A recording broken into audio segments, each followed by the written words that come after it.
And he was the cutest little guy. He really was. He had his way of fighting back with her now.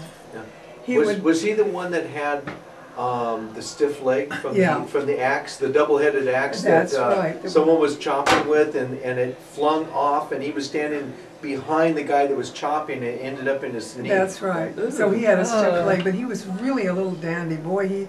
He got himself fixed up, and he. That sounds like Uncle Fletcher.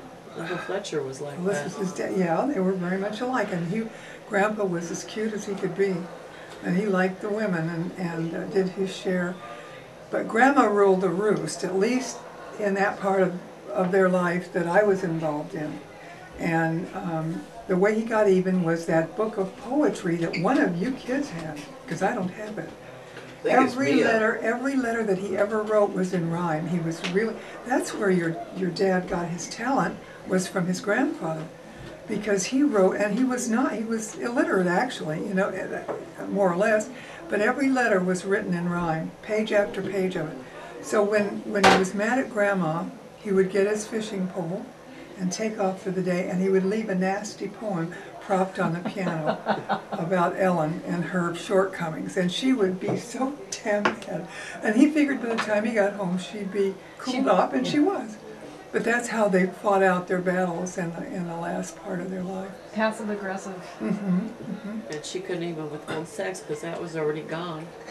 It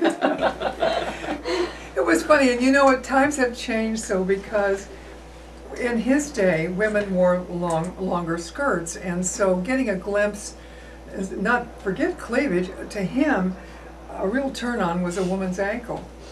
And he would say, a mighty well-turned ankle, I must say, and he'd be puffing on his pipe and everything. Because he was a ladies' man. He had a girlfriend up at the Oxbow. That was a gas station up on the highway, because when Grandma and Grandpa reconciled, she said, well, I'm going to take you back, Fletcher, you're the father of my children, and I don't want none of your weenie. And that's that, and there was no weenie involved. So he got his weenie from the widow up at the Oxbow, up on the highway. And he was the cutest little guy. He was funny. I can remember him sitting in the, he chewed tobacco and stuff, and he would sit out in the yard and spit every once in a while, and it was gross. He would spit, and the chickens would come. Oh, he would. He would spit, and it'd be a long, thing, and the chickens would come over because there were always a bunch of chickens in the yard. Ew, and then you ate those eggs. Nicotine. That's nasty. He slept out in a little house, and as you came up the driveway, the lights hit his little house. So we used to stop, and if we were going to kiss anybody goodnight, we learned to do it out on the main road, because Grandpa, if those lights hit there and we lingered over 1 minute, the door would fly open and Grandpa would run out with his stiff leg in his long underwear and holler at us, and it would be, your dad blamed chucklehead laying out with them fellers half the night, and embarrass the hell out of us. And that's the only thing I could think of that she'd be referring to. But where was Dad this? blamed Chuckle in Anderson. Dad blamed up in Northern California. Your dad blamed Chucklehead. That's what he called Chucklehead. Laying out with them fellers half the night. That's what he'd say, and he'd be there in these drawers. And Patty and I were so embarrassed, so we would stop down at the corner to do any necking we were going to do. And not only that, but my grandmother had heart trouble and had to be upright most of the time. And if we got lucky enough to get to the front porch for the goodnight kiss, I can remember in a long clinch, and then we opened the screen door and fell over Grandma, who had been sitting there the whole time with us silhouetted, Patty Lou and I. Yeah, those were the days. And then I can remember him at the table, breakfast table, and they always had a huge farm breakfast, fried potatoes and bacon and just sometimes even pork chops, and Grandma liked to eat. And she took her teeth out to eat.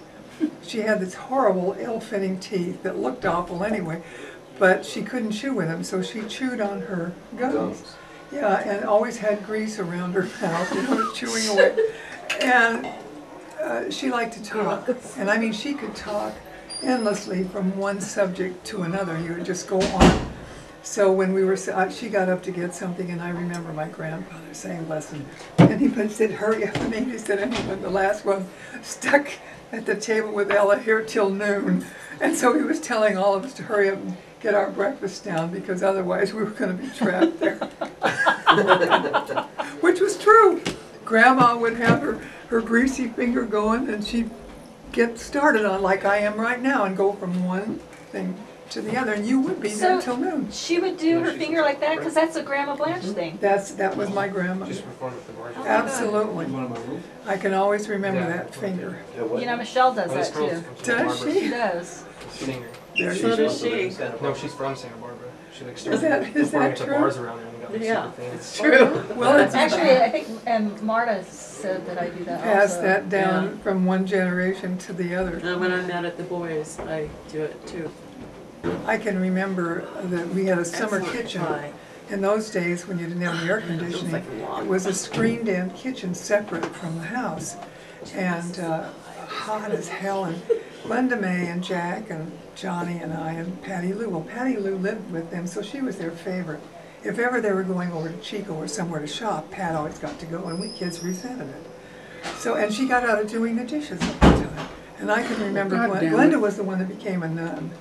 And I remember Glenda taking the dish pan with no running water. You had to, bring it in from the well, and throwing it on top of Pat and saying, "Oh, I'm sorry," and drenching her because Patty was sitting out on the step. We had our little go around. Yeah. Has that thing been going this whole Yeah. time? For God's sake, what did I say?